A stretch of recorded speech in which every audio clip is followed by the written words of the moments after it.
and he wants to tell y'all something. Marcellus Williams is a man who is scheduled to be executed on September the 24th. And there's a few things I want you to know. The victim's family actually does not want this execution to go through, and neither does the prosecutor, because the prosecutor wants to review this DNA evidence that does not match him on the murder weapon. The prosecutor even gave him a plea deal to commute his sentence from death to life in prison without the possibility of parole. And he accepted this plea deal, but the state attorney general did not accept it, and neither did the state Supreme Court.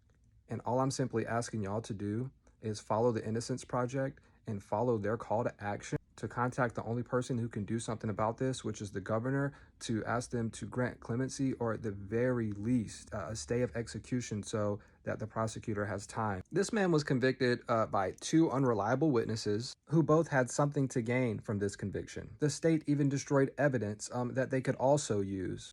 And this is just me personally, but I don't think somebody that's going to go rob a house is going to stab somebody 42 times, including 7 fatal, according to the autopsy, 7 fatal stab wounds because they're robbing a house.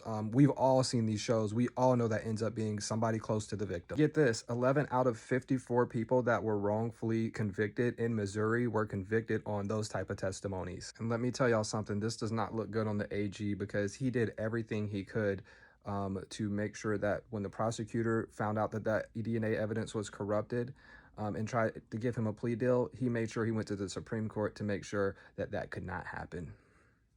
Y'all, I can't even explain how enraged I am out this, because this is simple, very simple.